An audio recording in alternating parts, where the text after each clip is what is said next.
Bedford. Starting at offensive line, number 55, Sawyer Pianta. Number 58, Waylon Napier. Number 67, Simon Montry. Number 70, Hudson Heames. And number 73, Carol Ernest.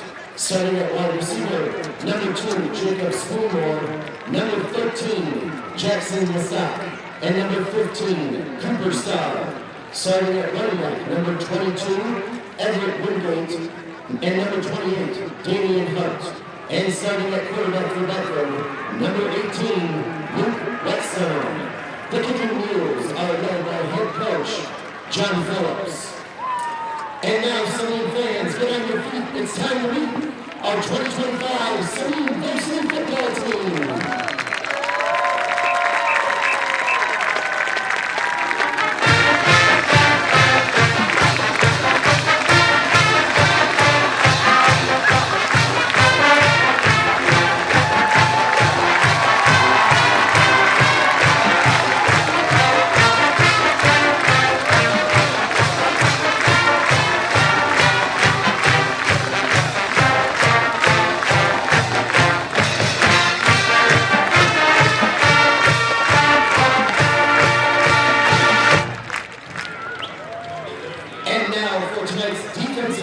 For Saline, starting it on the defensive line, number 90, senior Alan Sadoff. Number 55, junior Jericho Powell.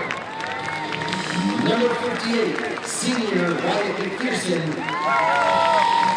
And number 1, senior Isaiah Harris.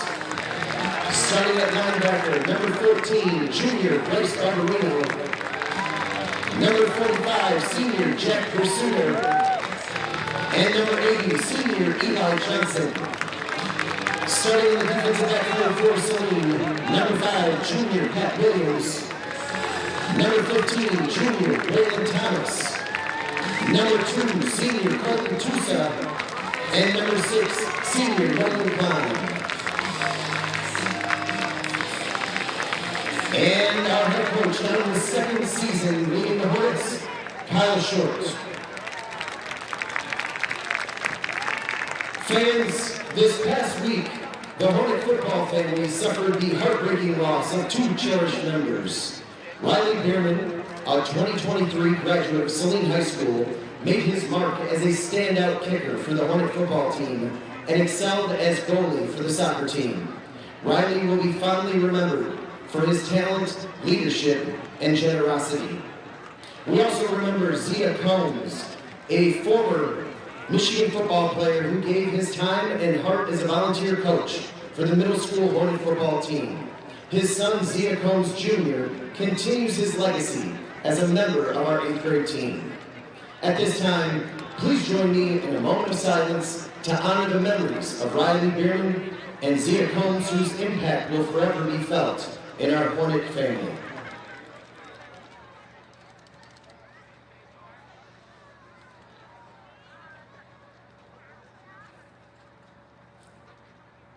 Thank you.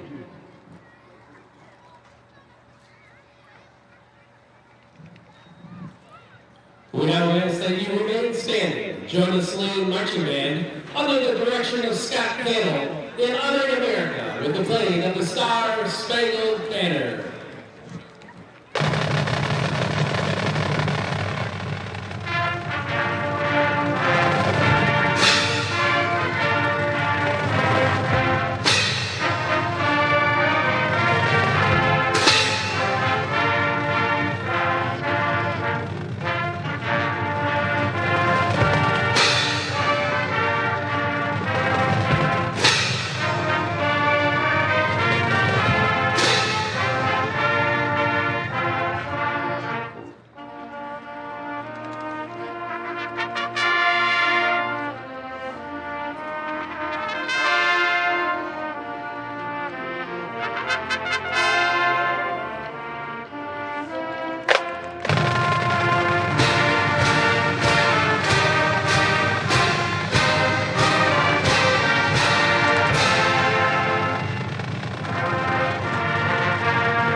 Justin Hobbs. Justin, what do you think for tonight?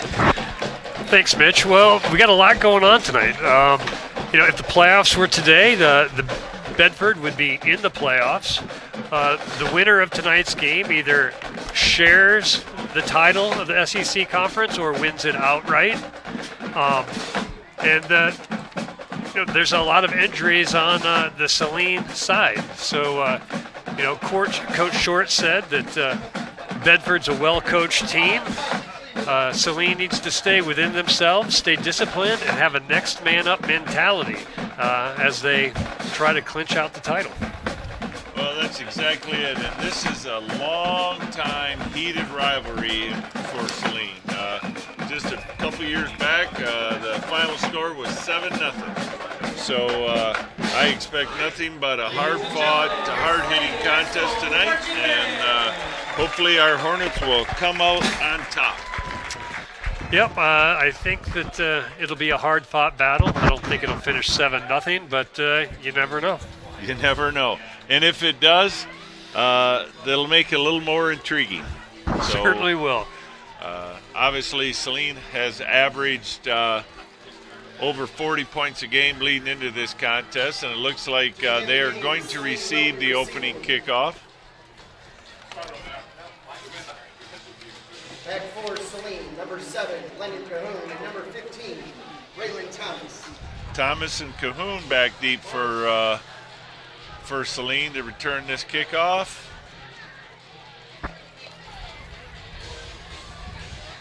number 24 for Bedford, 24, Dylan Grabowski. And here's the kick. Fielded at the 15, brings it out over the 20. He's got a seam, and finally dragged down just about the 37-yard line. That looked like number 10, Jack Beatty, was in on the stop there. Jack Beatty. So Saline will take over on their own 37-yard line, and we'll see how they come out. Their starting running back will not be playing tonight. Cherry is out with a leg injury, so let's see how the offense is aligned. We have 3 to the far side, 2 to the near side, with Carr by himself in the backfield.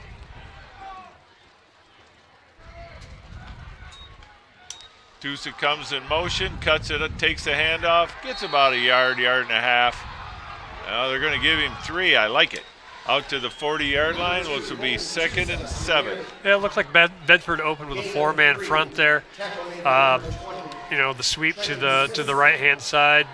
Everybody's playing well at 3-yard gain, but a nice stop by the Bedford front. Yes, it was. But I think Saline's going to open it up a little bit more with the change at running back. So let's see if that transpires. But it's another handoff, and he's hitting the backfield, and they give him about a half a yard. Yeah, Smithson shot the gap there. Nice stop. Brings up 36. That was Trenton Smithson on the tackle. So now we'll see what Saline does here. Like you mentioned, Cherry's not in there. Do they open it up here, or do they play it conservative? Well, historically, Bedford's had a fairly big line, and they may challenge Saline early on this pass protection if it is a pass. Carr keeps it himself, slides for the first down. I'd definitely like to see that. So a quick look out to the right side, nothing's there, but the linebackers were dropping right away, left up an open seam for Carr to get the yards he needed, and he slid down for the first down. Good play. It is a good play. So 3 runs to start this contest, so let's see if they stay on the ground or if they open it up a little more. We have 2 receivers to the far side, single receiver to the near side. Tusa and Carr in the backfield. It's Alan Sadoff back there. Oh, it's Sadoff in the backfield. That's his first carry of the season. He did look a little bigger than Tusa, and he picks up 4. Yeah, I think that we're probably going to see a little bit more of that. It's a next man up mentality, but it's all hands on deck as well. So we'll probably see a lot of players shuffling in and out, and taking their turns to show what they can do. Harris has run the ball a few times in the backfield, so this isn't out of character for Saline. But it's 2nd and 6 at the Bedford 47-yard line, and it gives them a different look. Pass back, and then beautiful play. Oh. A quick out to Nolan Klein, who throws it down the field to Cruz Hansen for a huge gain. Oh, Baldwin. Well, lots of players to choose from down there. He did have a lot of, and I think they want to get Baldwin more involved. After the injury to Abbott last week with the torn ACL, they went to Baldwin early, and I think they're going to go to him early tonight to try and get him more involved in the contest. Get the young kids some confidence. Yep. Garsback's got time, throws it out to Tusa, makes the first man miss, and he's in the end zone. Again, Carr takes the snap, gives a quick read, nothing there, drops it off to the safety net, Tusa, who makes a man miss, and then it's into the end zone. Nice drive for Saline. Very nice. With 8:58, Saline's on the board with 6 points. With the extra point attempt to come. Number 49, Kevin Huber on to attempt the extra point.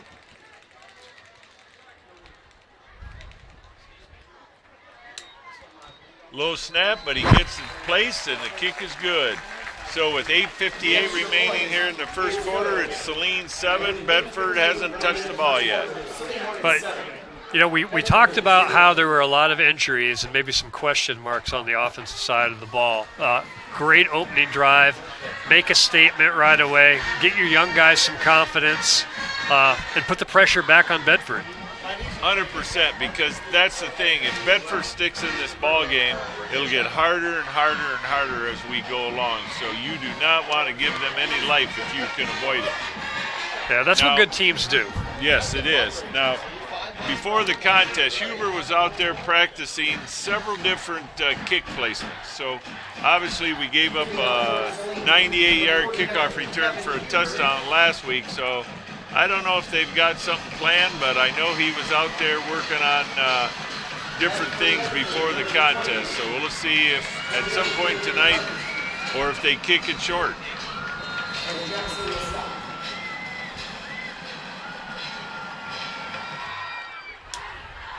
It hits at about the 15 and is fumbled there, and 21 is tackled by a host of Saline tacklers. Yeah, that was a good play for Saline. The Bedford kick returner sort of bobbled the ball a little bit, and that gave Saline just enough time to get down there, corral him before he get ahead of steam. Great coverage, good play. Well, that's the thing. How do you defeat these long kickoff returns? It's just like with a punt. If you can get better hang time and you can get down the field, it makes it more challenging for a returner. Yeah.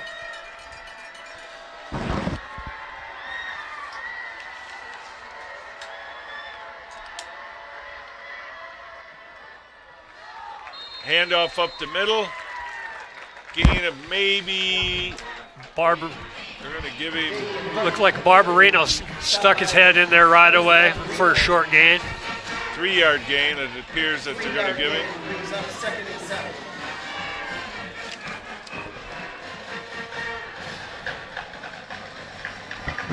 So it's 2nd and 7 with 8:20 remaining here in the first quarter. They go to a traditional. Oh no, they got a slot. 19 moves to the outside. He comes in motion and he gets the handoff, cuts it up, got a big gap, and carries it out over the 25 to the 29-yard line, where Harris and Barbarino. Bear shooter as well. But, that was a play where Bedford set everybody to the left. They were able to set the edge, and their running back was able to cut upfield and nice gain for a first down. Historically, Bedford is a running team, and they'll give you misdirections. They'll even run a little wing T if they feel it'll get them something. Quarterback keeper, he avoids a host of tacklers and gets about 10.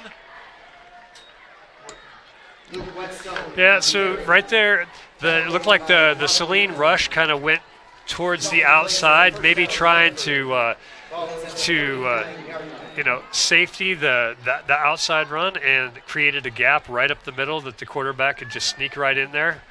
And before you know it, he's got 10 yards before he's even brought down. So Whetstone on the carry there. He's a sophomore. 1st and 10 from their own 39. Hands it off, coming this way. Number 9, and he is met on the edge by Tusa with a nice stop there. But pick up about 4. That's a good stop by Tusa, but you probably don't want your defensive back making all the tackles tonight. No. Bedford did a good job of setting the edge again, and you take 6 yards, 7 yards on first down anytime. And Johnson pursued on the backside of that play.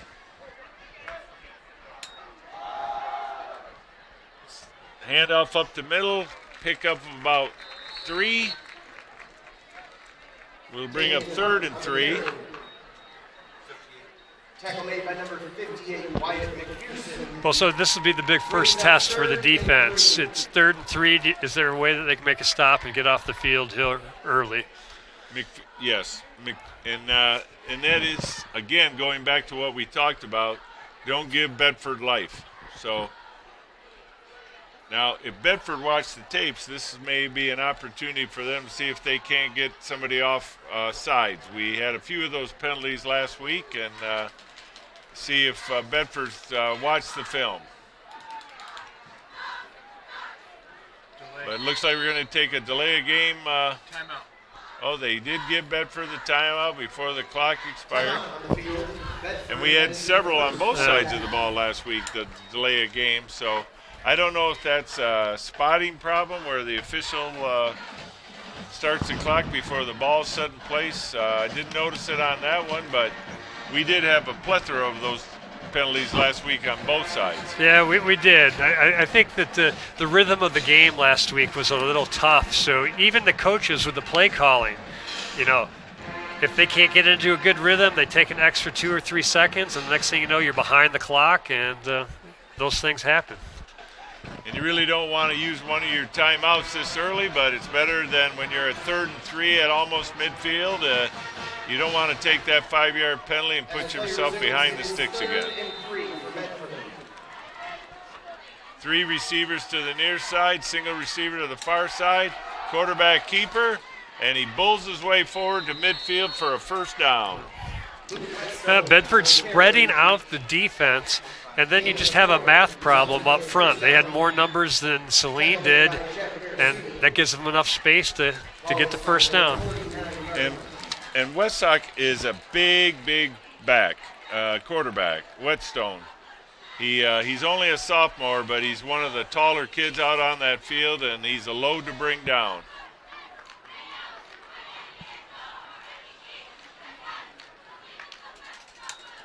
He keeps it again and cuts it up inside. Nice fake to the handoff and picks up 4. Yeah, that was just enough of a misdirection to freeze Sadoff and allows him to cut it up the field. That's a tough spot for Sadoff, and good play by Bedford there. So bring up 2nd and 6 at the Saline 47-yard line. And this is what Bedford does historically. They don't make a lot of mistakes. They're methodical. They may not get the big play, but they will work it down the field. They're not afraid to get it in 3 downs. Flush from the pocket, he throws it on the run and incomplete, intended for number 10. Yeah, looks like good pressure there by Saline.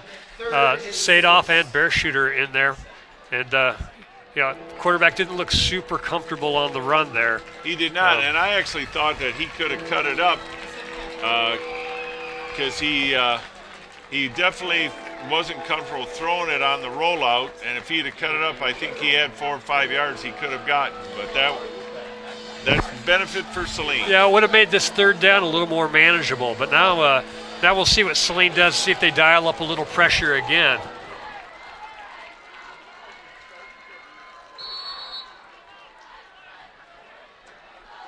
And another timeout from Bedford. The coach, again, it was about to take a delay of game penalty. So we'll have to keep an eye on that, because I didn't think that they were delayed in getting to the line. So yeah, maybe the coaches just saw something they didn't like and said, even though we just burned a timeout, it's probably better to err on the side of caution here. Or definitely. Maybe they saw something that they did like so that they could get it, changed as well. Both likely possibilities. But when we come back with 4:14 remaining here in the first quarter, 3rd and 7 from the Saline 47-yard line. Whetstone in the backfield. 3 receivers to the far side, single receiver to the near side. He's back to pass, and he is swarmed under. Whetstone is sacked in the backfield. Looked like Johnson on the sack. So when they lined up there, it looked like Bedford had sort of shifted the protection to the left, and Johnson basically ran in untouched. By the time the quarterback got to his depth, Johnson was there to meet him. Great play by Saline. That's the kind of effort that they need. Get off the field. 100%. High punt. Fielded at the 20 by Hansen. And he is tackled by number 5 at about the 42-yard line. Chase Atkins on the tackle, but a nice return of about 22 yards. And that's where Saline will take over at their own 42-yard line, but looking to add points. It's early, but you like what the first 2 series look like. Saline very efficient down to score on their first drive, and after a couple first downs, the defense stiffens up, gets the ball back with a nice return and good field position. And the key to that defensive series is Saline was patient. They finally got Bedford in a passing situation, and that's generally not Bedford's forte. And then they dialed up the pressure. Tucson the handoff, cuts it to the outside, and looks like he picks up 9. Actually, they're going to give him 10. Good job by the left side of the line there. They had them all blocked off, and Tucson's not even touched until he gets 8 yards downfield. And that's what you like to see. So it's 1st and 10, Saline at the Bedford 48-yard line. 2 receivers to the far side, single receiver here to the near side.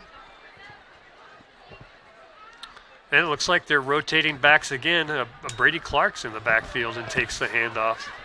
And he picks up about 3, maybe 2. Number 10. Brady Clark.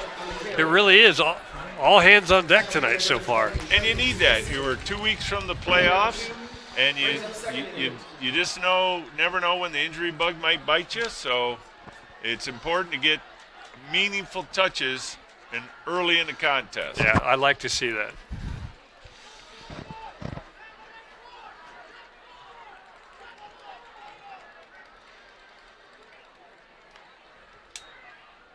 Fake the handoff. Carr floats it over the middle. Intended for Lincoln Keys and just tipped away at the end. Intended for Lincoln Keys. Yeah, that was good protection by the offensive line. Carr had plenty of time. Bedford just defended that very, very well. John Beerhan on the defense there. Just got his hand on it, but yes. Carr had good touch, just needed a little bit more. Brings up 3rd and 8.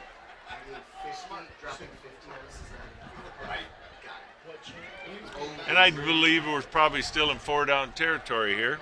Oh, on the positive side of the field, I agree.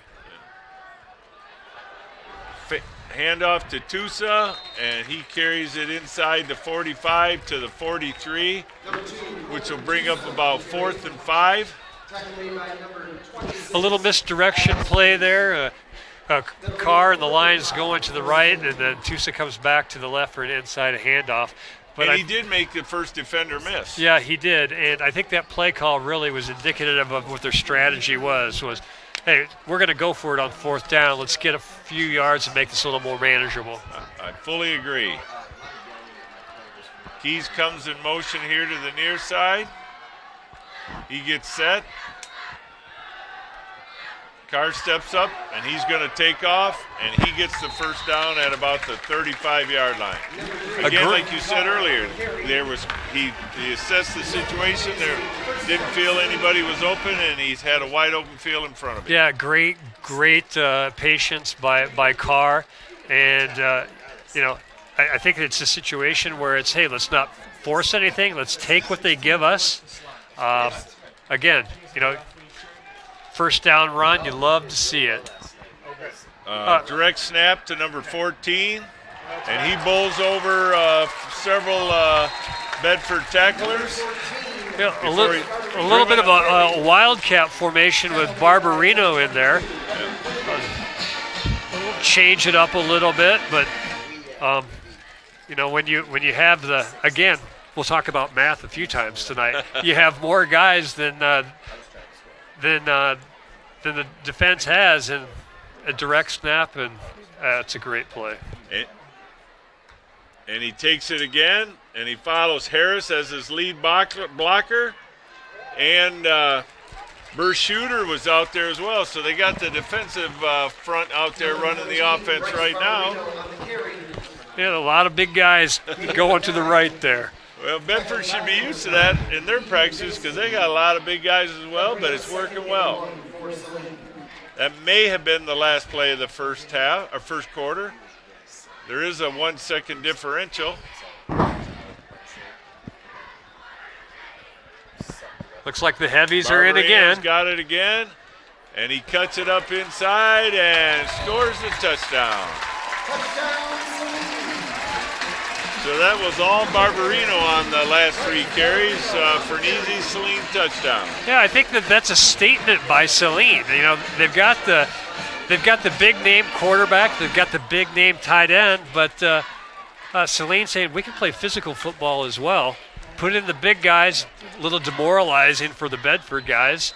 And just like that, it's 14-0. And it's ball control. That's what Bedford lives on. That's what the old Canton teams lived on, is ball control. And we're seeing a lot of that tonight with Saline. They want to keep the ball on the ground, not a lot of passing, and so it's a good thing. Well, right. She'll put something on tape. I think that when you look at the game last week as well, you start to see value in, hey, keeping their offense on the field, that helps our defense as well from an offensive perspective. Oh, 100%. And Bedford's got a big squad, so they're not as susceptible to getting tired, but that's what we were hoping for last week against Harper Woods, that they would wear down, and it just never happened. But maybe that's, like you said, a change in philosophy. So Saline's set to kick off again. Let's see what they do on this kickoff. There's 8.4 seconds remaining in the first quarter. And,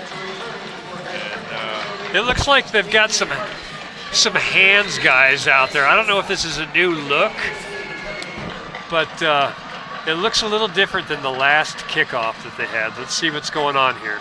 And that is a short kick up to about the 22-yard line. Fielded by number 10, and he avoids the first line of tacklers and takes it out over the 35 to about the 37-yard. No. Now, I wonder if what they're trying to do there is kick it in between to cause a little confusion for Bedford, and you have your quick guys out there to maybe steal a cheap turnover here early on. That could likely be it, but that was one of the kicks that he was warming up on, but Ida Paulo knocked him out at the 35-yard line, and that's where Bedford takes over with 1.7 seconds remaining here in the first quarter. Hand off to number 28, and he picks up about 3. He was hit right at the line by 23, Idapalo, but he squirmed his way forward for 3 yards. Yeah, it looked like the same thing we saw basically the whole quarter. Bedford was very content with saying, hey, we've got some big guys up front. We'll hand the ball off. We'll be conservative. We'll live with the 3 or 4 yards, and then we'll take it from there. And it keeps the high-powered Saline offense off the field, and that could be their best defense at times. I'm sure that was talked about this week. Definitely. And unfortunately for Bedford, they've had a couple of high-scoring games by opponents, and like I said, Saline comes in averaging almost 40 points a game, and Bedford really doesn't want to get into a shootout. No, I think if they want to keep this game competitive for as long as possible, they want to make this a slow, grinding game, not a shootout, like you said. 100%. So as we begin the second quarter, it'll be 2nd and 7 from their own 38-yard line.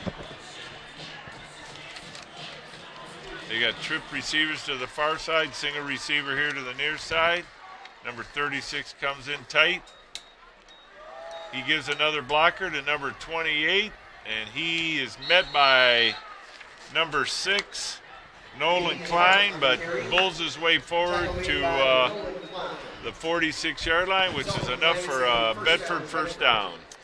Yeah, I think that, Bedford's sticking with the philosophy. We'll spread the defense out, and we'll take our chances up the middle. And they've always historically, and it appears again tonight, they are hard runners. They do not fall down easily.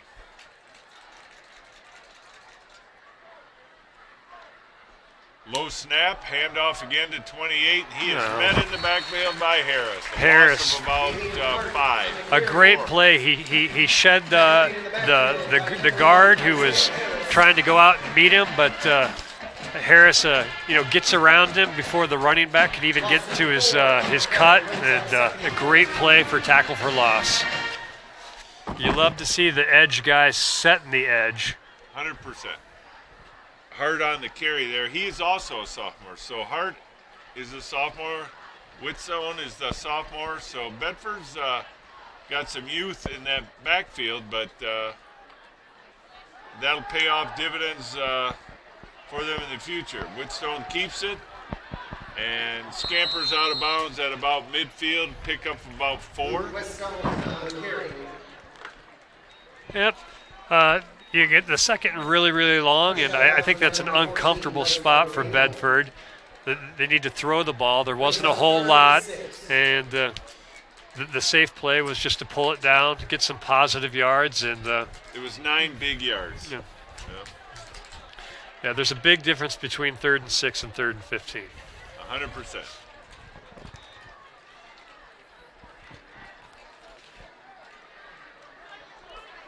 Now it opens up more of the playbook for them. 2 receivers to the far side. Number 2 goes in motion. Quick hitter over the top. Complete. Looks like it's going to be very close to the first down. Westland's pass is complete, but there is a flag on the play. There is a flag, however. A very, very quick hitting play for Bedford. I imagine that's the type of thing that we'll see tonight with Saline being able to get some pressure on.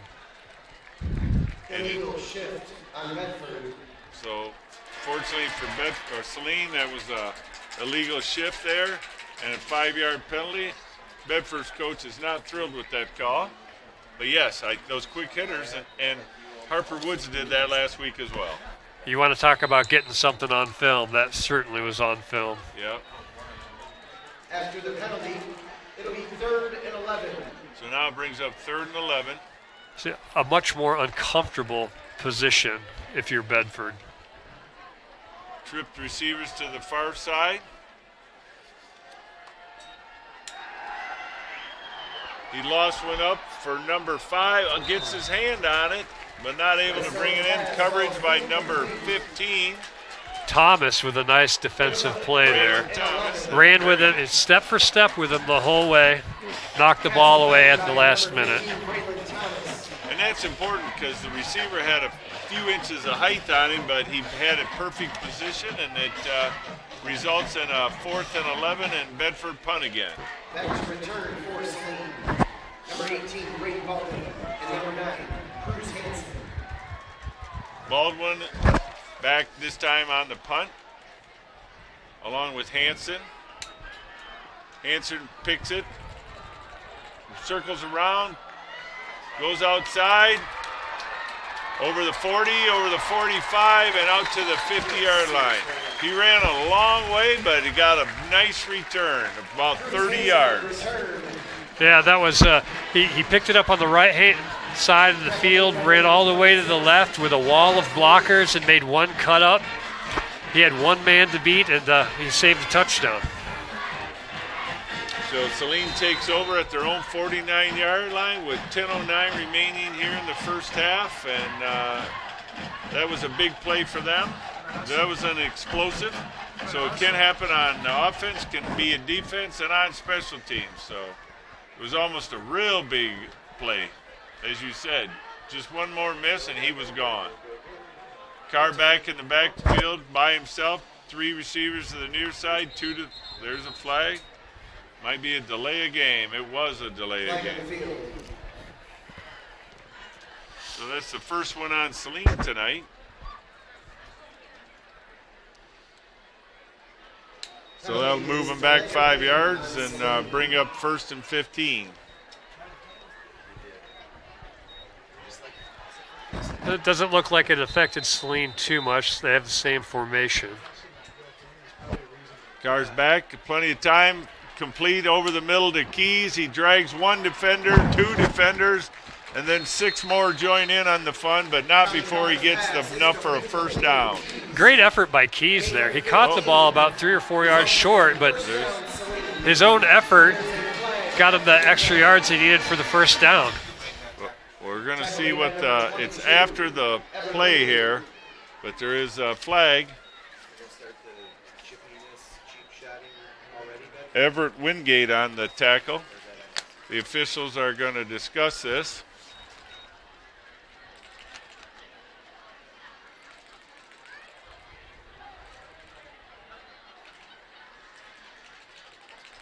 See what they call.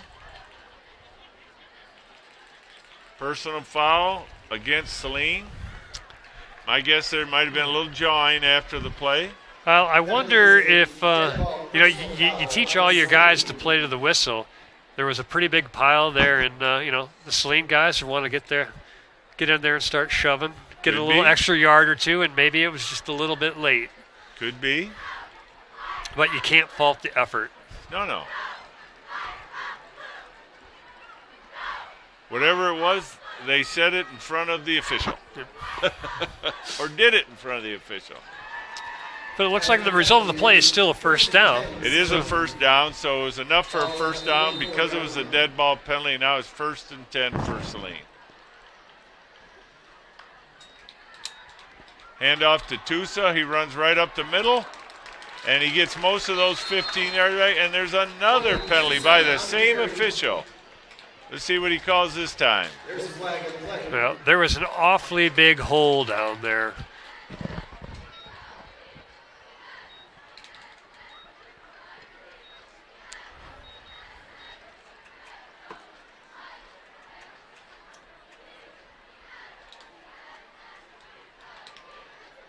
Holding against Saline.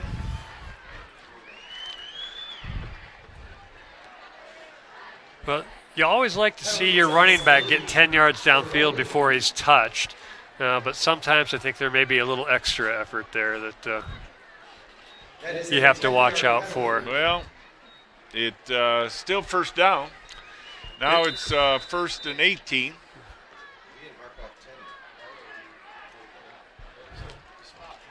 It was a spot foul, so it's 10 yards from the spot of the foul.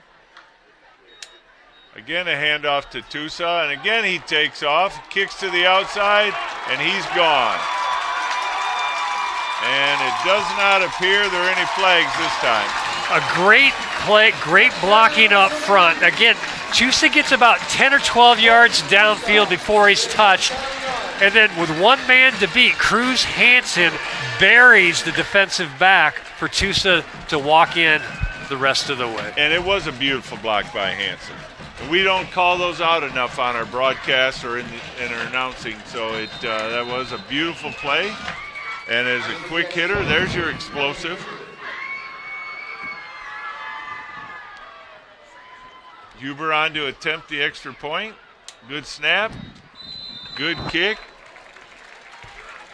And goes over the concession stand. So with 9:18 remaining here in the first half, Saline pushes their lead to 21-0. So a pretty clean first quarter, but the penalty bug started coming out there. It didn't look like it affected them too much, but it may be something we need to keep our eye on for the rest of the game. Oh, definitely. Saline on that drive had 4 penalties. And now that's generally not a recipe for success. No, it's not. And when you get into the playoffs, you start playing better teams, those can come back to haunt you. And as it did last week. And not to be, that wasn't the reason Saline lost. It's just a factor. But you don't want to give free yards to anybody. That's not at the all. name of this game. Not at all. And when one of your focuses is being disciplined, that's number one on the list right there.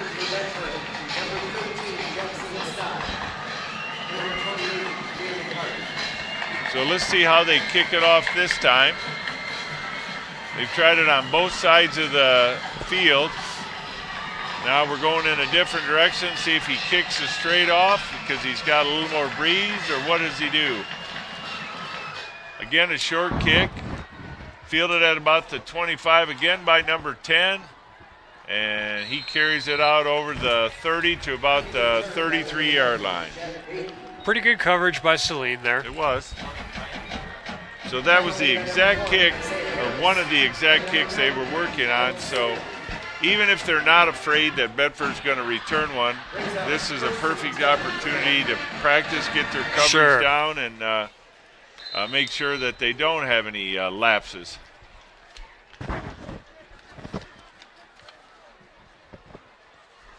Got a new running back in the backfield. It's number 30. Pass out in the flat and caught and carried out to about the 39-yard line. Tackle made by number 5, Patrick Williams. You know, again, Saline, their corners are playing really soft, 5-6 yards down the field. Those quick hitters are going to be positive plays for Bedford when they recognize that tonight. And that was another example. You know, quick hitter, and they're down the 5 yards downfield before they even get touched. And Harper Woods took advantage of that a little bit last week as well. Another quick hitter, again to number 5, and he catches it and rolls for the first down. Westland's pass complete to number 5. That's Chase Atkins. Tackle made. So that's 2 plays in a row where the corners, they were 7 yards off the line of scrimmage that time.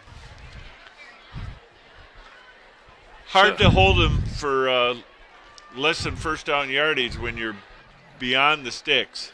It may be a situation where they're just trying to keep everything in front of them. Same play, same pass, same result, except that this time Atkins really bowls his way forward, gets 3 more yards after the catch. Sets up 2nd and 4. Yeah, Harper Woods is a different beast. I think maybe they're a little gun shy with guys running by them, but this is a common theme we've seen now the last 2 weeks. And everybody's going to be seeing it on film. And Lake Orion, our next week opponent, I'm sure will notice that 2 weeks in a row. Handoff up the middle to number 30, and he is met by a few. And Sadov tried to pull the ball out, but was unsuccessful until after the whistle blew.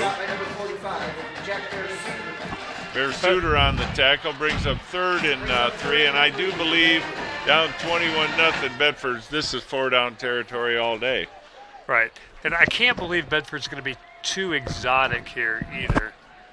But it's 3rd down and 3. And we got that soft coverage on the far side again. And that's where he's looking. And fortunately, he just missed it.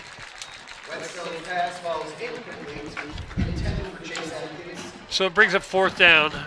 Opportunity to get off the field here. I've got to think, like you said, that Bedford's got to be going for it. But they didn't. They're taking their quarterback off, and they're going to punt it. Unless they're trying the longest field goal in Michigan High School Athletic Association history. No, they're going to punt it. So if I was Saline, I would be very, very cognizant of maybe a hard count, a long one. You don't want to jump off sides here. That would be enough for a 1st down. And then there's a timeout because Bedford didn't get all their special teamers out there. A little confusion there. A little confusing. They started with 9, got to 10, and finally the coach had to use their last timeout. Now, back in my day, that meant you were running next week, all week. You don't want to be the one guy who's missing out. And we won't call him out right now. You fans saw him on TV, but fortunately you don't have the program to go by. So 26 comes back out to attempt to punt.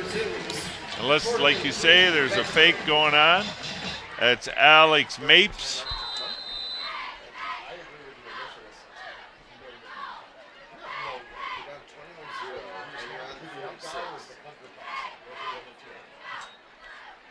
Snap to Mapes, good kick. Fielded at about the 10. Cuts it up over the 20 to the 30. That's Klein, and he's out over the 35-yard line. Nice return. He made his way through traffic and picked up another 15 yards. Yeah, excellent return. Another one of the quality athletes on the defense. A good field position for Saline. And, you know, I have to question the Bedford call there. It's 21-0. Your defense hasn't stopped Saline yet, and you're punting in positive territory. They gained 10 yards on the punt. That's not the program generally. Carr fakes a handoff, throws it deep over the middle to Hansen. Tipped, and he keeps his concentration and scores. Beautiful. 24 had great coverage on it, but not enough to knock it away. Grabowski on the coverage, and Hansen hauls it in for a 65-yard touchdown. Well, that play started 3 series ago. With their ability to run the ball, the play action froze the defensive line. And that gave Carr just enough time to step up, set his feet, to find Hansen right down the middle. And like you said, great concentration. The ball was tipped. Kept his eyes on the ball, and Huber on to attempt the extra point. Good snap. Good kick. So with 7:16 remaining in the first half, Saline pushes their lead to 28-0. And this is exactly why Bedford needed to go for it. Yeah. I get to go back to their defense hasn't stopped Saline all night long. The punt was a net 10 yards difference. You start to wonder about that type of thing. Oh, 100%. And I think that just plays into Saline's hands. Saline knows that they're a better team, and all this does is take the wind out of Bedford's sail. And they're a young team. We've talked about it. They got a lot of sophomores playing key positions, and you know, part of coaching is that you don't want to demoralize your kids. You want to keep them going because, I mean, they're right now, like you said, they're playoff eligible if the playoffs ended today, and they're not a bad football team. They're just a young football team, it appears. And you got to do whatever you can do to keep them in the game as long as you can keep them in the game. Yeah, I think so too. And at some point in time, you have to think to yourself, well, maybe we have to do some things we wouldn't normally do. And going forward on 4th down may be one of those things. Huber set to kick off. He tries the other side, this time just over the 25, and carried out to about the 28-yard line, so about a 5-yard return. Met by Ida Paulo. So Bedford takes over at their own 28-yard line with 7:12 remaining here in the first half. That was great coverage by Saline. It really was. So they've been practicing those, I won't say they're pooch kicks, but shorter kicks, and they've been getting decent coverage on those.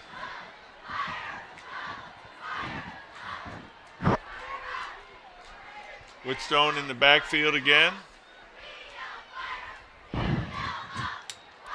He keeps the ball, cuts it up the middle, and picks up a couple yards. It's like Sadoff was in there. The whole defensive line did a good job there. And they hadn't done the quarterback keeper, so that was good discipline on that. They hadn't done it for a while. So people stayed at home, held their assignments. No freelancing. Whitstone and 30 in the backfield, Gilsdorf.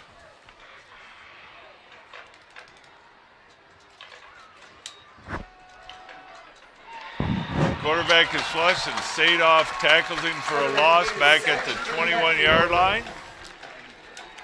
We talked about discipline, and that's great discipline by Sadoff. You know, his responsibility there is the end of the line of scrimmage. He can't let anybody outside of him.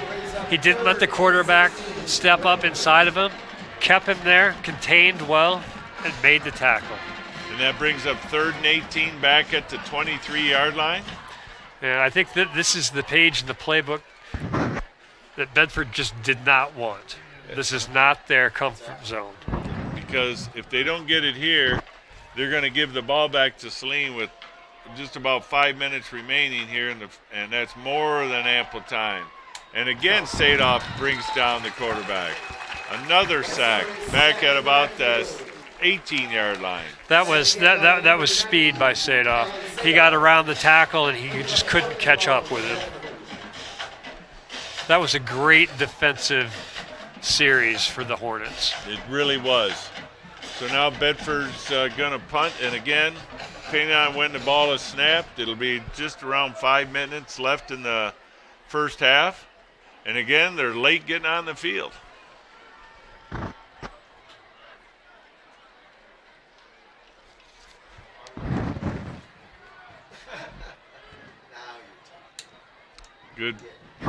Good snap. Fielded at about the 49 of Saline. Baldwin made a few miss and carries it inside Bedford territory down to about the 43-yard line. A great defensive series by Saline. A nice punt return, and now we're in business again. So with 4:44 remaining in the first half, so if 4 is your lucky number, this may be a big play. So we are in business again. And Bedford hopefully isn't looking at the halftime already, because if they are, it could be 35-0 before they turn around.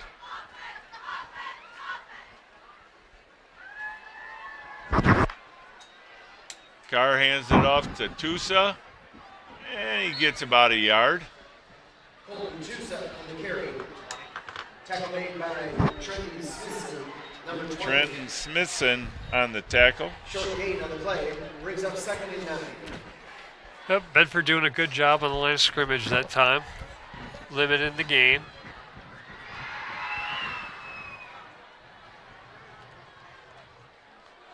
Different back in the backfield now with Carr. Looks like Sadoff. Sadoff again. He's got it. Takes it up. Does a spin move. Keeps his feet. Churning. And carries it down to about the 35-yard line. Pick up about 7 there, brings up 3rd and 2. 3rd and 2 deep in, well within Bedford territory. The idea is to go for it on 4th down here. I wouldn't be shocked to see a home run ball here, knowing that you're going to try to go for it on 4th down. And that's good practice. So, in the first half of a contest against one of your big rivals. Carr seems to be explaining the play to Sadoff because he doesn't get a lot of offensive snaps. Hands it off to him again and carries it forward enough for the first down, it appears to be. Result of the run is a first down, Saline. Well, they didn't need 4 downs. You give it to your big guy and let him get the 2 yards you need. Ball is on the 33-yard line of Bedford. So this is good practice. As we've said, this is opportunity to do things that maybe you weren't going to do or you can't replicate in practice. So I think this is a great experience for a lot of the kids from Saline. Carr backs, got plenty of time. Throws it to Keys, a little overthrown. Carr's pass falls incomplete, intended for the Keys. Yeah, I think Carr had a couple choices there, just a little bit overthrown. Looks like Baldwin may have been open down the sideline as well. Yeah, he was behind the 2 defenders, and I'm not sure they saw him.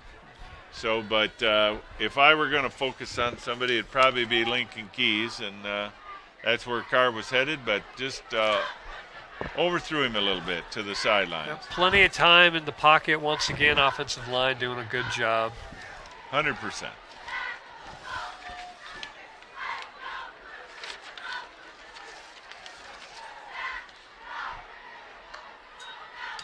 Carr's back again, throws it out in the flat to Hansen. Tries to pick up a block. He gets one for number 16.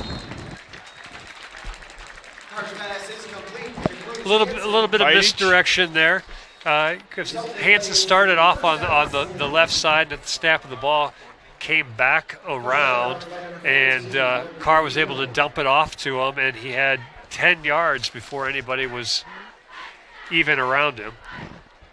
And there was Nolan Gambino who pushed him out of bounds for Bedford, number 14. So with 2:34 remaining here in the first half, it's first down Saline at the Bedford 20-yard line. 10 seconds left on the play clock. Now Saline does have 3 timeouts, but and I hear him calling timeouts. So they were getting a little close on the play clock. Timeout on the field, Saline. Yeah, I think that the Saline offense, when they get up to the line of scrimmage, there's never really been a super quick snap the football team. I think they go up there and they try to assess the situation for a little bit. That takes a couple seconds, and if you're a little late getting the play in, it starts to cut the play clock close.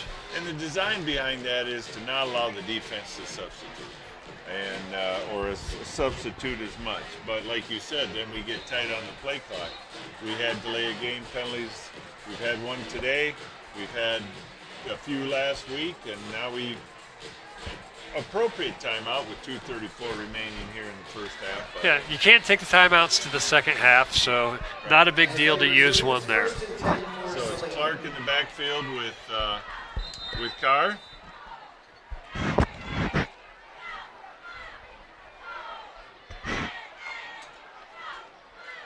Fake the handoff to Clark. Thrown over the middle to number Ida Paulo, number 23, and that's a touchdown. A great play design there. They had 2 receivers on the left. Klein's in the slot. They both run down and they run the post patterns, taking their guys with them and leaving an open gap for Ida Paulo to come back through. Carr saw him, hit him, and he walks into the end zone. And that pushes the score to 34-0 with extra point attempt coming.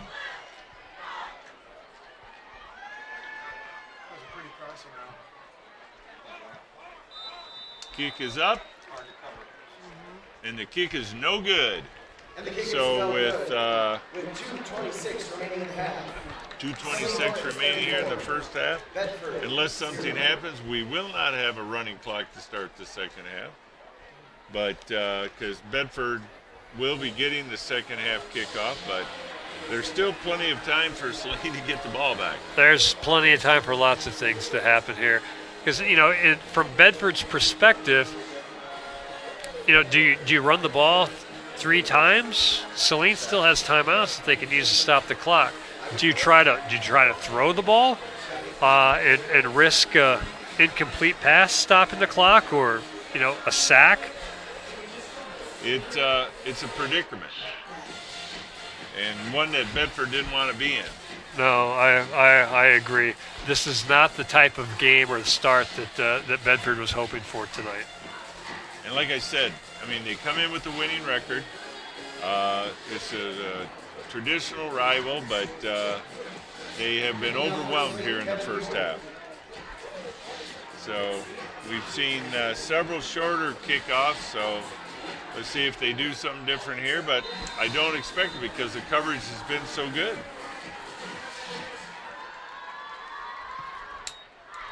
And again, it's a short kickoff, fielded at about the 20, and driven out of bounds at about the 20-yard line by Ida Paulo, who just caught that touchdown. Busy guy on the last couple of plays. Very busy guy, and he's made most of the tackles on those kickoffs, so he's had great coverage. He's getting a rest and a hug. So, well, let's see what Bedford does here with a little over 2 minutes to go. Tripped receivers to the near side. A little more press coverage this time by Saline. Pressure up the middle. And sack. 55 on the sack. In the backfield by number 55, Jericho Powell. Powell gets the sack, and Saline uses their second timeout, just what you had talked about. Now, that is their second of the half. And it looked like Bedford was going to throw the ball there, so now they're further behind the sticks.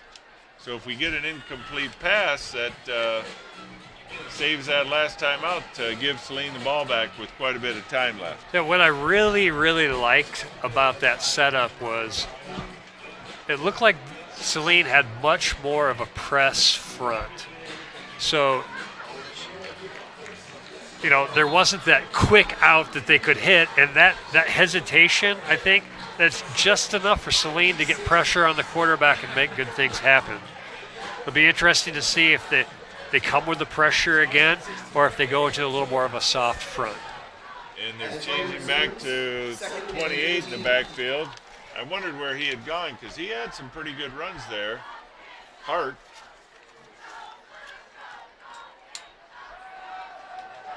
Again, he's flushed out of the pocket and met by 58. Sacked in the backfield. Sack made by number 58, Wyatt McPherson. McPherson on the tackle. Another loss of about 4 yards brings up third and 19. That's their third and final. Saline does use their final timeout, so very, very dangerous territory for Bedford here. Extremely. Saline uses their last timeout, so they can't stop the clock. But, a running play to get 20 yards right now, that may be asking a lot. I think that Bedford is still going to run it because they need to eat up as much of that minute 53 as they can. At least the way they approached punting when they were down 21, I think they may be trying to do the extremely conservative play and run the ball here just to try and limit the amount of time Saline has with the ball. Yeah, I can't imagine that they're going to do anything too crazy here. No. They definitely don't want a turnover, but in essence, they've already gotten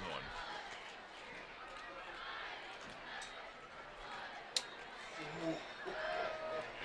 Pitch out to Hart, and he loses a yard, and that was a very, very dangerous play in my opinion. That was a late pitch, and Sadoff could have easily just taken that and walked back into the end zone. That was not what I think they drew up. I think he didn't get a clean snap on that, and then he panicked a little bit. Back to return for Saline. Brady Baldwin and Cruz Hansen. Baldwin and Hansen back about the 50-yard line, and 8 seconds less on the play clock. There's the snap. Wobbly kick, and it'll roll out of bounds at about the 45-yard line. So with 57.8 seconds remaining in the first half, we'll see what Saline does. It actually ended up being a little bit of a decent punt. It didn't look the prettiest, but they got a nice roll. Saline did a really good job of avoiding the, sometimes when those punts go awry, you get hit in the back of the helmet or the leg or something like that. Saline did a good job of staying away. It was a good roll for Bedford, but a good field position and about a minute left. I think they feel comfortable right here. I do. So it's Tusa and Carr in the backfield, 2 receivers to each side.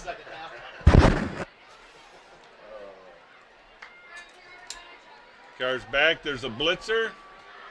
Throws it out in the flat to number 16. Lucas Fidich. That was a good safe play. He got to the out of bounds line, stopped the clock, and only burned a little over 5 seconds. So it's 2nd and 1.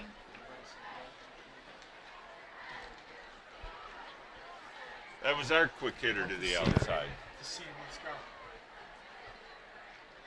Keys comes in motion, sets himself. Up.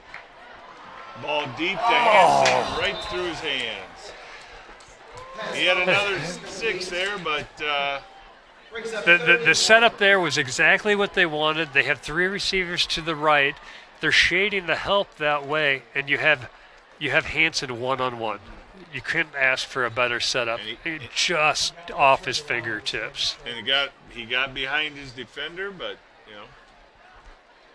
you're never going to be 100%.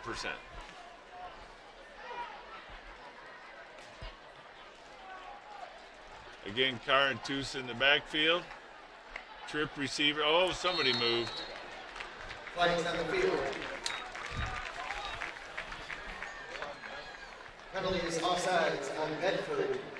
Now, fortunately, the far field official called that because our trip receivers all moved.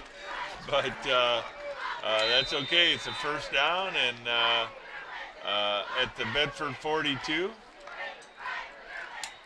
Handoff to Tusa, and he is met in the backfield. So that was a pretty conservative call there. I wonder if they're trying to set something up here with a look. 30 seconds remaining here in the half. Oh, he's going for Hansen again. And knocked down this time. Carter's pass falls incomplete. Brings up 3rd and 10 with 21.8. So this time Hansen didn't get behind the defender, and the defender was able to bat that ball down. But it looks like Saline likes that matchup. Yes, they do. So again, we got trip receivers to the near side. Setting up the wide receiver screen for Baldwin. And he is kicked out of bounds at about 22-yard line. That was nice. They had trips to the right at the snap of the ball. Baldwin just takes a step back, and then it's just your numbers game again. You got 2 blockers out in front, and Baldwin makes a guy miss, gets nice gain, and out of bounds once again. So that'll bring up 1st and 10 from the Bedford 22 with 14.1 seconds remaining. I doubt we'll see a running play by design anymore. Carr's got plenty of time, but I fibbed. He didn't really design it, but he ran out of bounds at about the 13-yard line with 6.8 seconds, so it was good coverage by Bedford. It was. Carr took what he could get. There wasn't something right away that he liked. And now you could really, take at least one shot at the end zone if it's a quick play. And then possibly try that field goal attempt if they aren't successful. Carr throws it in the end zone. Little back shoulder attempt to Baldwin again. Yep. So with the field goal units coming on with 2.2 seconds remaining here in the first half. That'll bring up third down for Saline. It'll be a 30-yard attempt. Number 49, Kevin Huber. So see if Huber can bang it in from the 30 yards out.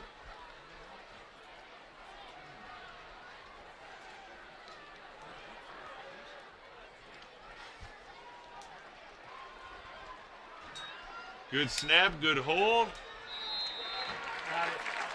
And the kick is good. So that'll be your halftime score with Saline 37, Bedford nothing. That was a good first half for Saline. Pretty clean.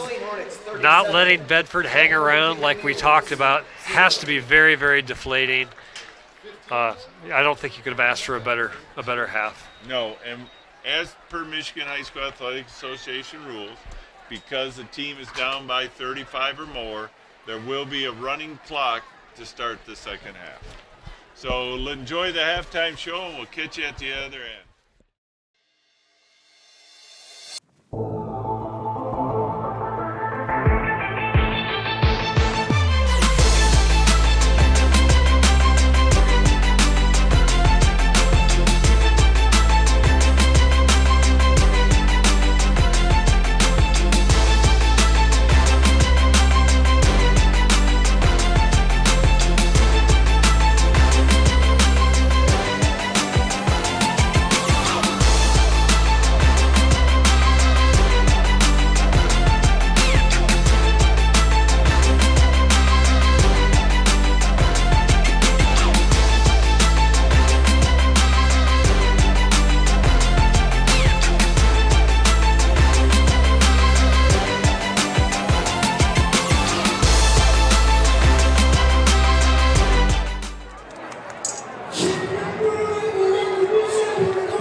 2025 Saline High School Marching Band. Tonight's show is themed around the fourth flight, from dreams of soaring above the clouds to the adventures that await in the skies beyond. Buckle up and prepare for liftoff as we begin our journey with the high-flying classic. We welcome Hornet to the podium to get our trip started with Steppenwolf's Magic Carpet Ride.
syncopated rhythms in a driving groove.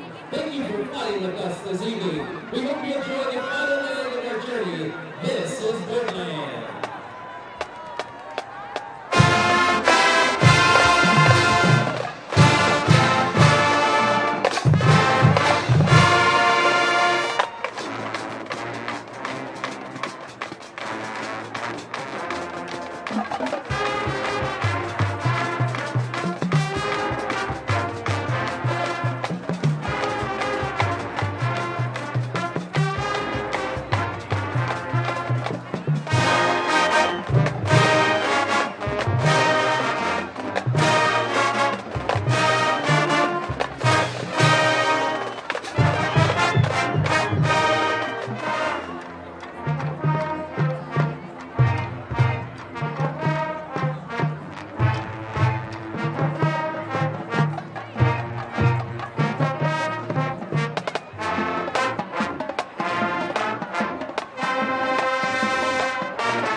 all of those points.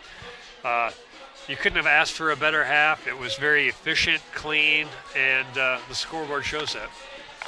It definitely does, and we'll see if Bedford can get it going here in the second half, at least get more of a drive going. They really haven't pushed the ball deep in Saline territory all night, and with their controlled offense, that's a little surprising because they got away from what was working on that first drive, and it ended up costing them, and then they've never got back in that rhythm ever again. No, and I hate to keep going back to it, but they had it in Saline territory. It was 4th and relatively short. The quick hitters to the flats have been working. The running game has been, successful, and they end up punting there. And from that point on, it has just been an onslaught, all Saline.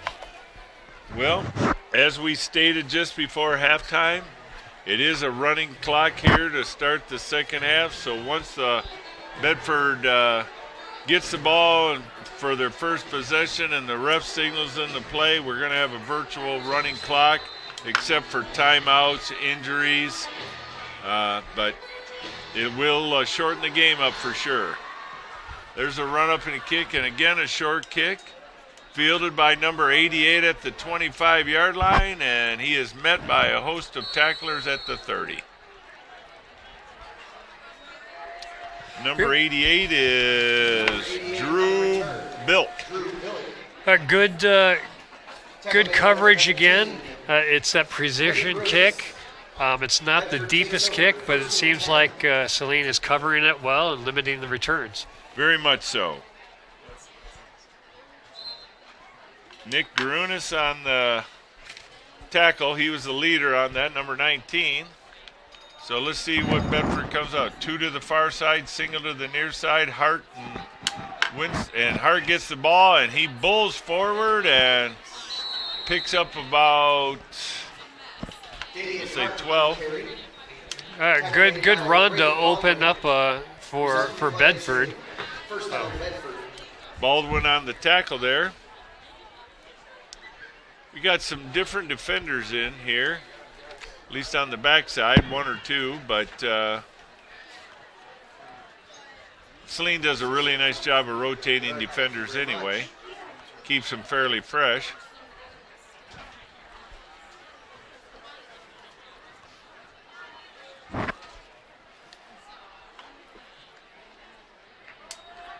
Hand off to 20 this time, and he picks up about 3. Brings up 2nd and 7. That's Trenton Smithson. Just a very simple call, handoff off the right side, going back to what Bedford is comfortable with. Correct. Now, in years past, they've used more misdirection than we've seen them do tonight, and I just wonder if that's a change in coaching philosophy. Handoff to Smithson again, it looks like, and he gets no gain. Well, it looked like Saline was showing blitz there, and Bedford didn't check out of the play and ran right into the teeth of the defense. Not a very successful play at all. Hyde Apollo on the tackle, Hart on the carry, actually. So they're rotating backs, trying to keep them fresh. Number 30 comes in now. He got plenty of action in the first half. That's Braylon Gilsdorf. He's the senior.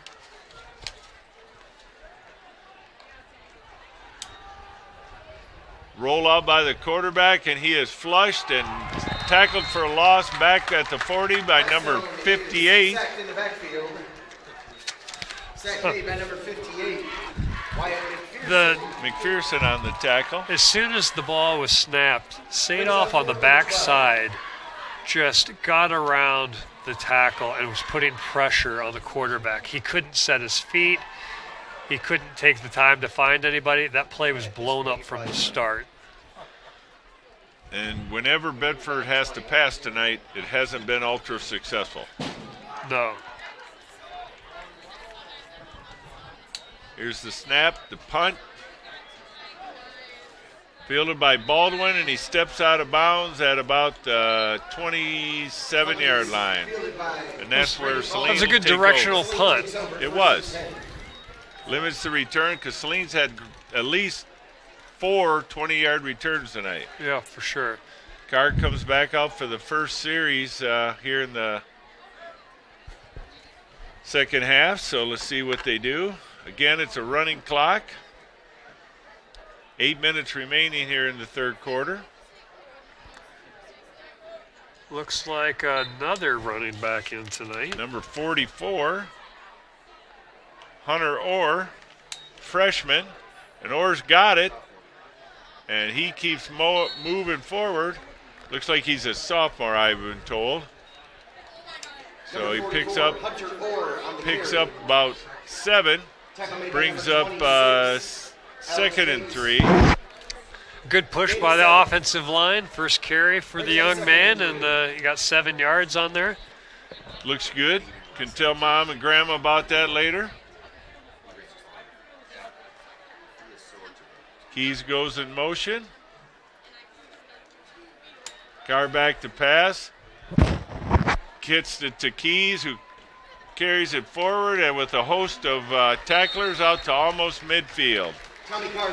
A good safe play. You get a nice run on first down that opens up options on second down. You get a little play action there. Everybody freezes a little bit. You find your stud in the middle of the field, and it's pitch and catch from there. You know, he did carry a few defenders with him for a few yards. That can be disheartening. 3 receivers to the far side. Orr and Carr in the backfield. Keys comes in motion. Sets himself. Carr steps up in the pocket. Throws it to Orr. And he catches it and carries it down for another first down.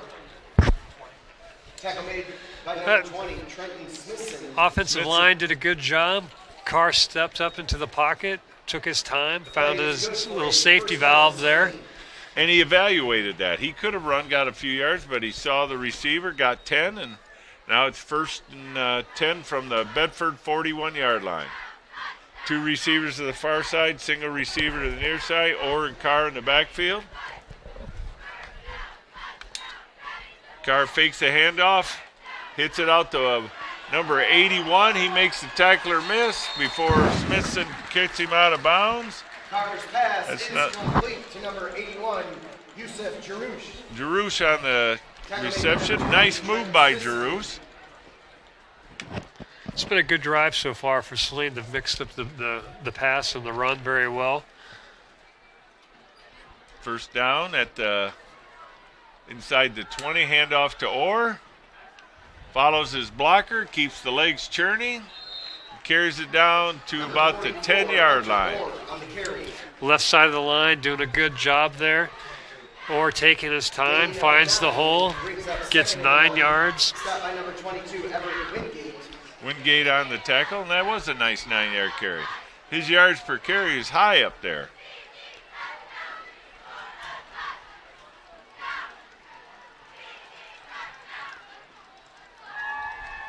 It'll be 2nd and 1 with 4:40 remaining here in the 3rd quarter.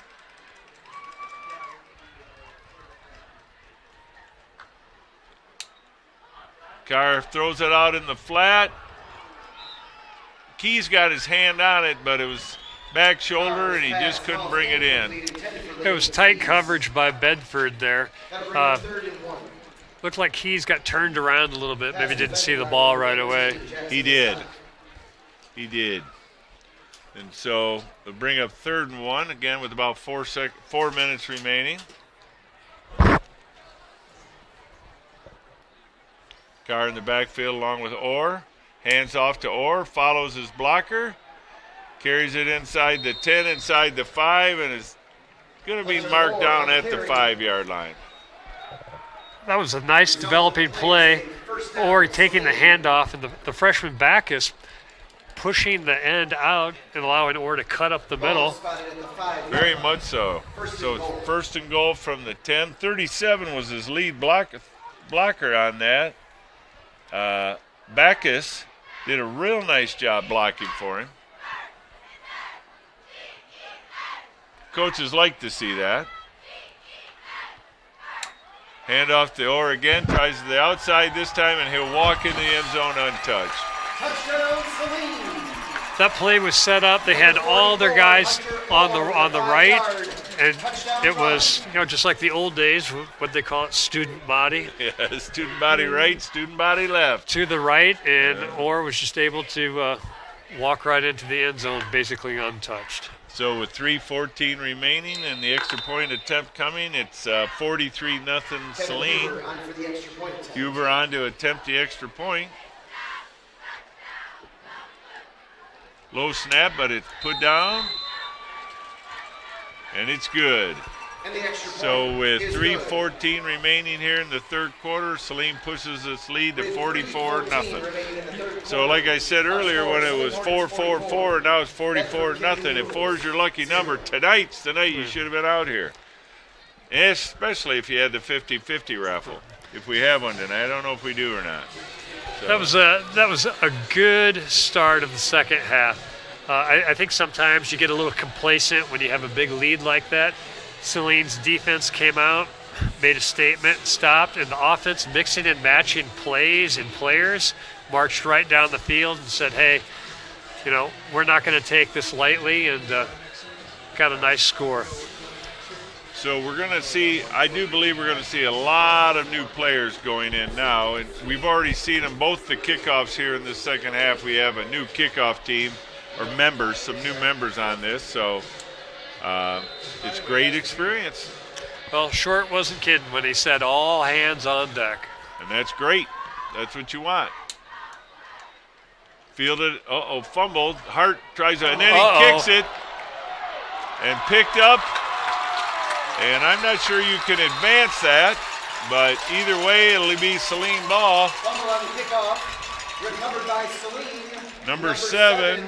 Lennon Cahoon, but apparently you can advance it, so they're going to talk about it.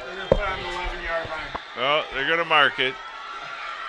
I didn't think they changed the rules. So, but it is Saline's ball, so. So I wonder, do you think they're talking about whether or not he was running with the football and then fumbled? Or was it a straight muff? I never thought he had possession of it. But he definitely kicked it, so. Bedford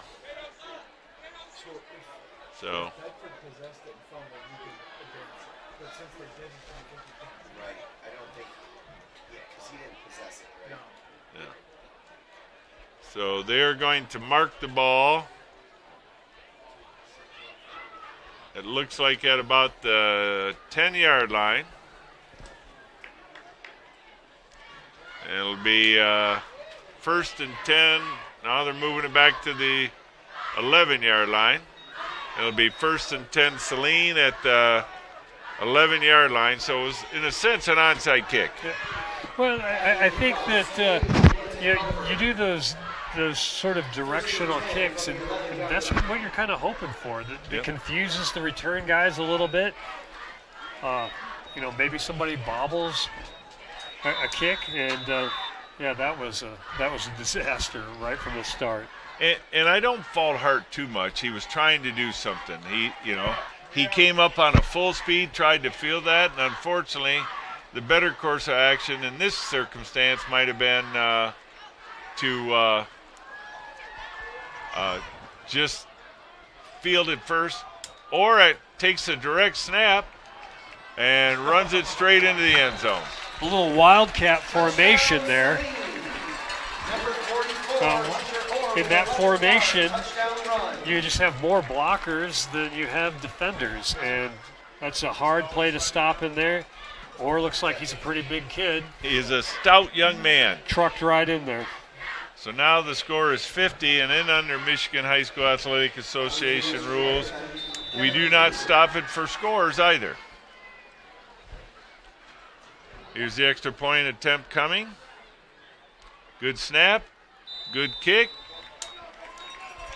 And that pushes the score to Saline 51, Bedford nothing. 1:45 remaining in the third quarter. Our score is Saline Hornets. And it is a true running clock. The only thing that'll stop it now is an injury or a timeout, unless Bedford scores. So, wow, that is just a disastrous start for Bedford in the second half. These are all kids. We talk about this, and you don't. The game is hard enough, and this is not what you want on a Friday night. And no, and we talked about energy and momentum, and you mentioned it right away. It's don't let Bedford stick around.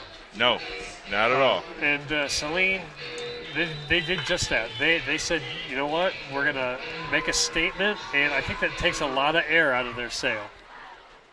Now they call for the fair catch, and that's that was probably a smart play at that point. Make sure you get the ball, make sure you get an opportunity. But you're right. It's what we talked about. Don't let them stick around. But I don't know if we envisioned something like this. At least I did. So. No, not at all. You think, so Bedford came into the game, they had won 3 out of their last 4 games. They were in a playoff spot. You figured it would be a little more of a competitive game. I truly did. So let's see if they can get this out, and they do. Hand off to Hart, and he is pulled back. But he gets out to about the 31-yard line, and that'll be the last play of the third quarter. I think Saline got everything they wanted out of that quarter. They did. Caleb Driver on the tackle, his first of the night tonight. They did. It couldn't have gone any better for Saline with the running clock. 14 unanswered points, and both by Orr. You have to be really happy about that because, like we talked about, there could be a little complacency there. You go in big at halftime and you come out flat in the second half, but Saline didn't have any of that. No, none at all. And if you look at some of Bedford's scores, they played some decent teams, and they have Cass Tech next week. But so far, the way this contest has gone, Saline's put it to them better than anyone else they faced this year. Yeah, well, like you mentioned before, Saline has got a very high-octane offense. Yeah. And if Bedford was going to stick around in this game, they had to limit those opportunities, and they just haven't been able to do that. So here we go to start the fourth quarter. Hand off to number 30, and he carries it out almost. No, they are going to give him the first down. Out to the 35-yard line. Tackle made by number 43, Austin Lowe. Result of the play is a first. Austin Lowe on the tackle there. So first time we're calling his name tonight. Good to see him in on that play. Gilsdorf was the carrier on that. And what Bedford, I think, needs to do is exactly what they're doing. Be methodical. And it's actually 33 in the backfield. Eli Kuntz. Kuntz doesn't get the handoff, and the quarterback keeps it and picks up about a yard. No, but I think you're exactly right. At some point in time, you have to say, okay, well, what should we try to accomplish today? Those things can be as simple as, hey, let's get a couple first downs. Let's string a couple good plays together. Let's do what we can to, get it into end zone once. And that's going to be leaning on things that they're comfortable doing. So I do think we'll see a lot of those, inside handoff power runs without taking too many chances here. Looks like Hart may be back in the backfield. We'll see. No, it's number 25. He kicks it to the outside, and he is met by a host of tacklers. That's Connor Wallace. Doing a good job there of not letting Bedford set the edge and get outside. Strung him along and made the tackle. But one of the other things, and that is a very true statement, the other thing is when you've got new backs in there, they're not as aggressive to that point as they should be. He hesitated, tried to read it, and that play was designed to get outside and get outside quickly, but Saline didn't give him that opportunity. They held the edge, they stepped across the line of scrimmage, and he had nowhere to go.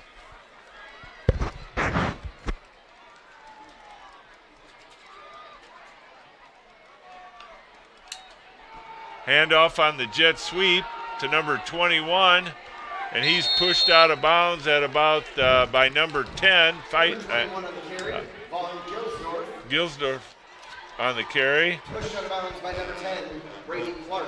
Clark on the tackle brings up 4th down. That was again a good play by Saline. Mooney is he's obviously a reserve. He comes in. He doesn't give up the outside. Turns him back inside and lets the defense scoop him up. It looks like they're going for it on 4th down here,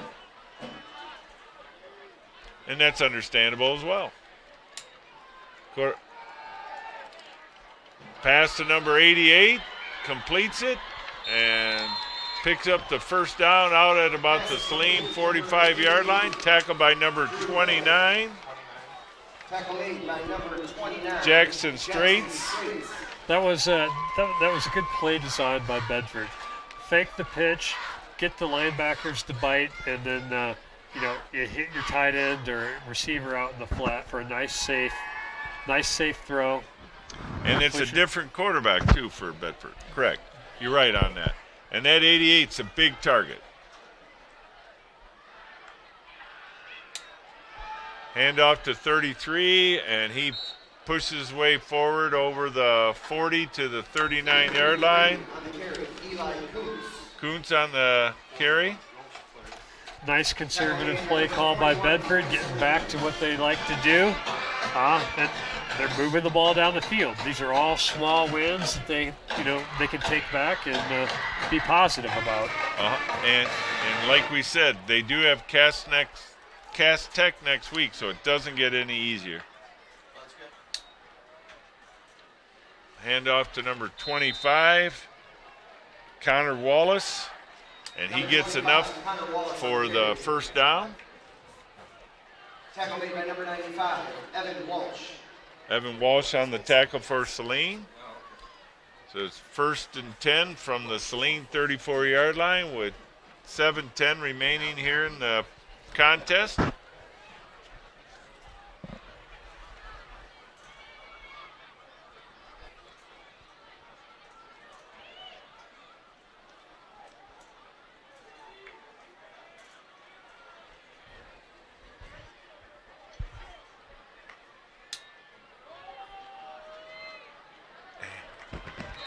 Handoff to, couldn't quite see who that was. Wallace again.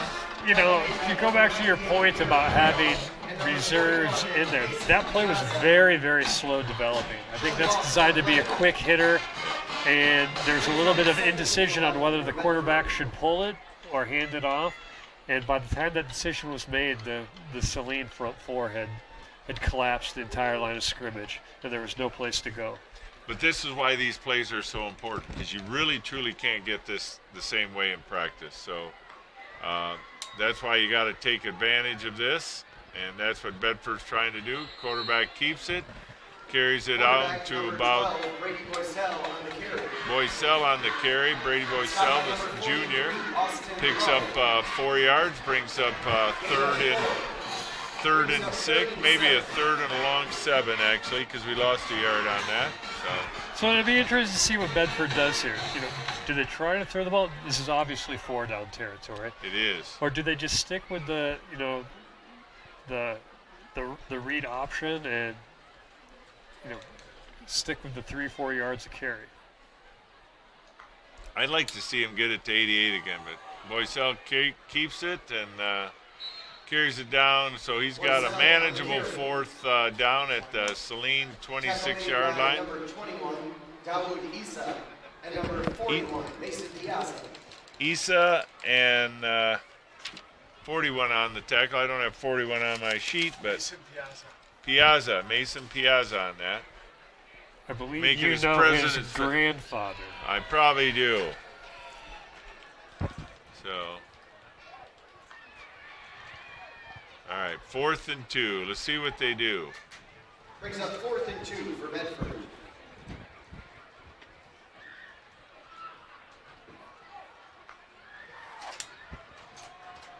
handoff, and unfortunately there was a confusion again, and they did not get it. Again, just that little indecision changes the whole course of the play. Yeah, and it. So let's see who comes in at quarterback now. I assume we're going to see a new one. And we do have a new quarterback, number 36. Number 1 in the hearts of the fans, and number 36 in the It's a good thing we have a new program. We wouldn't know who this new guy is. Austin hands it off, and to number 33, Gabe Ruiz for no gain. No gain on the play, brings up 2nd and 10. Glad to know that Austin's grandfather is up here in the press box with us. So all you listen down there in Florida know where he is now. Hands off to Ruiz again. And he is tackled for a loss by number 44. On the carry. At least it looked like 44. That's a good job by Bedford's defensive end. He didn't Tackle made by number 44. didn't let the tackle turn him inside, kept contained, and wrapped him up for a loss. So it brings up 3rd and 12.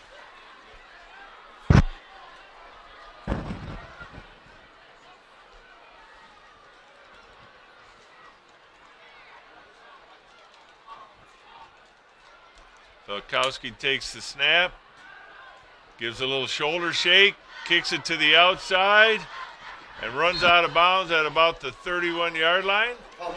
Nice. Felkowski picks up, 6-7 yards there. Nice play. Nice. Brings up 4th down. Good decision. There wasn't anything that he liked downfield, so just pull it down and get what you can. Yep. Looks like they're going to go for it here on 4th down. And why not?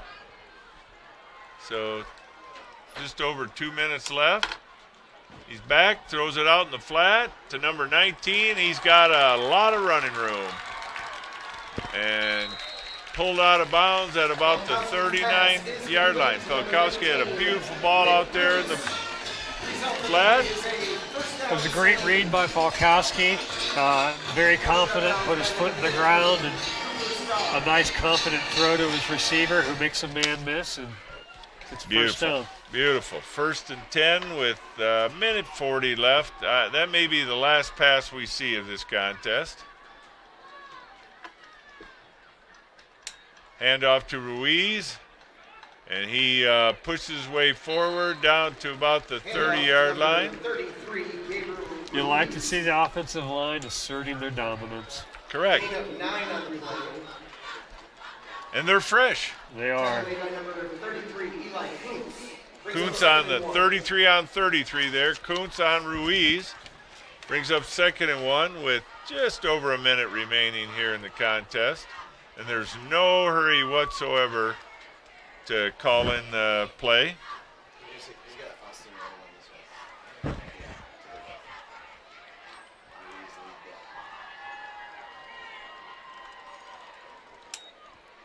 Felkowski keeps the ball, follows his lead blocker Ruiz, and he picks up the 1st down. 25 on the tackle. First down, Saline. Connor Wallace. Felkowski picks up the 1st down, and I think that's going to be the contest. It was a great showing, and Saline total domination, 51-0. It was, and Short wanted them to stay within themselves, do what they do well, be disciplined, and I think he got everything that he asked for tonight. And he got a lot of people touches. He sure did. All hands on deck. All hands on deck. Well, thanks everyone for tuning in tonight. We will be back here next week for our last home contest of the regular season, where we take on the Dragons of Lake Orion. We hope to have you tune in. If you can't come on out, it was a beautiful night for football. Love to have you in the stadium, but if not, we'll catch you on the broadcast. Thanks, Justin. Another great night. Absolutely. All right. Good night, everyone.